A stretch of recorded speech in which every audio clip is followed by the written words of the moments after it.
건강 365 포인트 쏙쏙. 우리가 꼭 알아야 할 부분들을 정리해드립니다.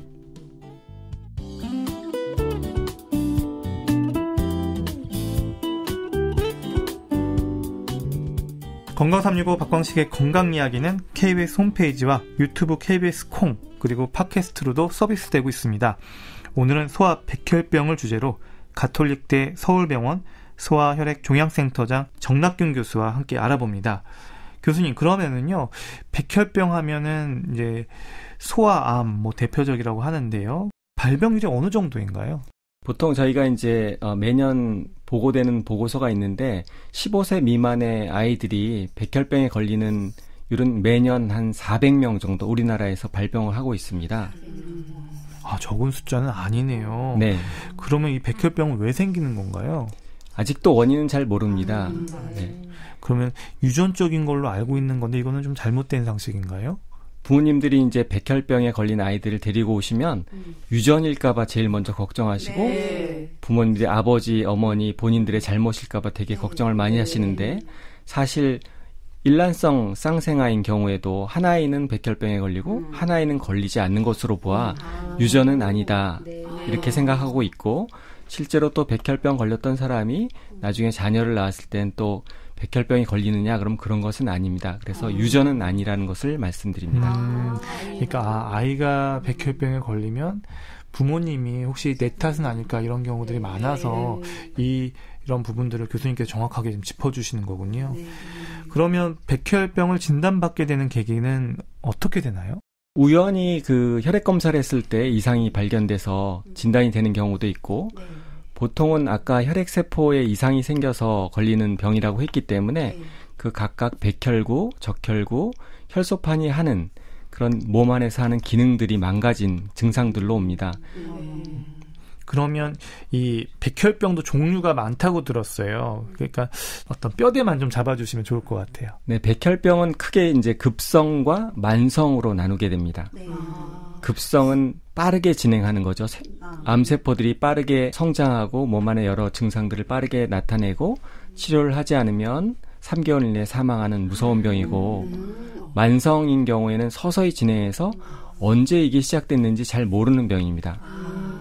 네, 아까 크게 말씀드린 게 림프모구 백혈병과 골수성 백혈병이라고 말씀드렸는데 림프모구 백혈병에도 역시 급성과 만성이 있고 골수성 백혈병에도 급성과 만성이 있습니다. 그래서 각각의 병에 따라서 다 치료가 다르게 됩니다. 그렇지만 소아에서는 약 75%는 급성 림프모구성 백혈병, 또 나머지 25%가 골수성 백혈병이라고 보시면 되고 만성 백혈병의 경우에는 소아에서는 굉장히 드물게 됩니다. 그러니까 만성은 소아에서는 드물다. 이렇게 좀 간단하게 정리를 하면 될 것 같고 흔한 건 급성 림프모구 백혈병이 아이들에게서 네, 많이 맞습니다. 차지한다. 이렇게 정리하면 될 것 같네요. 그러면 이 가장 흔한 급성 림프모구 백혈병의 어떤 자연 경과랄까요? 이 예후는 어떻습니까? 급성 림프모구 백혈병이 사실 암에 대한 완치의 희망을 준 첫 암이라고 볼 수 있습니다. 항암 치료로 암이 완전히 치유되는구나 이렇게 처음 알려진 게 급성 림프모구 백혈병이고요. 그 중에서도 소아에서 굉장히 예후가 좋아서 소아에서는 항암 치료만으로 90% 완치가 되고 있습니다. 그러면 이 급성 림프모구 백혈병이 있는 아이는 초기에 어떤 증상들로 표현이 많이 되나요?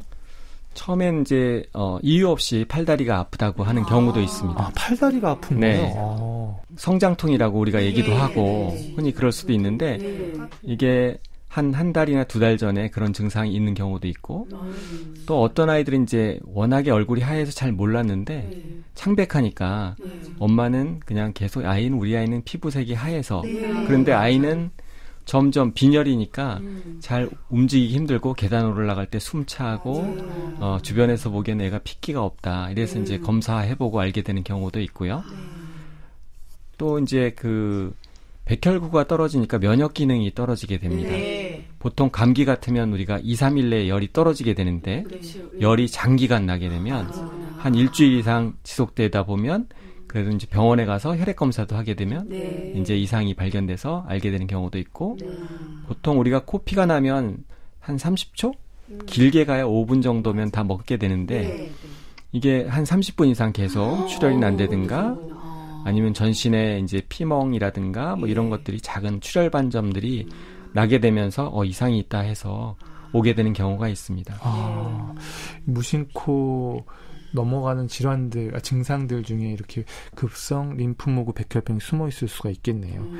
그러면 이 질환의 특성상 이 소아 백혈병은 이제 성인 백혈병하고 치료 방법이나 좀 치료제가 다른지 어떤 특징이 있는지 궁금한데요. 림프모구 백혈병이냐 골수성 백혈병이냐에서 조금씩 차이가 있는데 림프모구 백혈병의 경우에는 소아에서는 주로 항암 치료로 끝을 내려고 하는 것이 있고 성인의 경우에는 아무래도 예후가 좋지 않아서 골수 이식으로 마무리를 하게 됩니다. 그러니까 어른은 이식을 해야 되는 상황인 거고 어린이는 이런 상황에서 항암 치료로 어떻게든 완치를 하려는 그런 치료의 어떤 방향성이 좀 다르다 이렇게 얘기해 주셨네요. 그러면 이 질환의 특성상 치료 기간에 있어서 좀 상당한 인내가 필요할 것 같기도 한데요.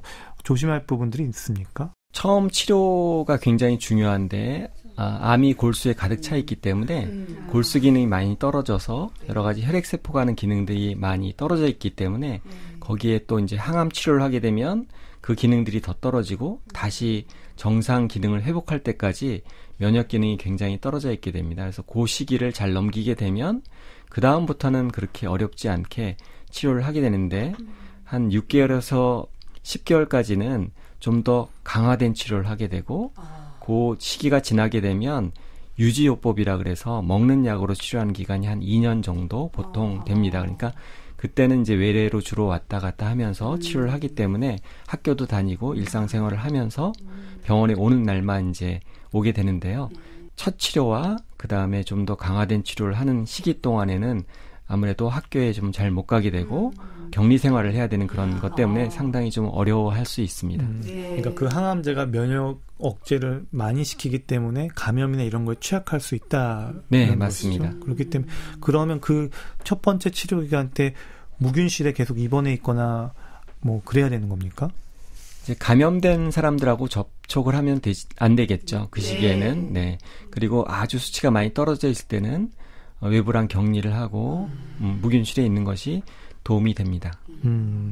그러면 이제 그런 기간들을 고비고비를 넘기면 치료 종료는 한 언제쯤 되고 그리고 이 병이 나았다라고는 언제쯤 얘기를 들을 수 있는 건지 궁금한데요. 보통 2년 반에서 3년 정도의 이제 항암 치료 기간이 끝나면 저희가 이제 쭉 혈액 검사를 하면서 관찰을 하게 되는데 보통 급성 백혈병의 경우에는 한 2년만 지나면 거의 99.9% 그 이후로는 재발이 아주 드뭅니다. 그래서 일반 암 같은 경우는 저희가 5년을 보게 되죠. 그래서 5년 동안 병이 발병하지 않으면 이제 다시 재발할 위험이 없다 이렇게 생각을 하는데 백혈병의 경우는 한 2년 정도 치료 끝나고 2년 정도 보면 이제부터는 재발 위험이 굉장히 떨어진다 이렇게 생각해서 거의 완치의 개념으로 보고 있긴 합니다.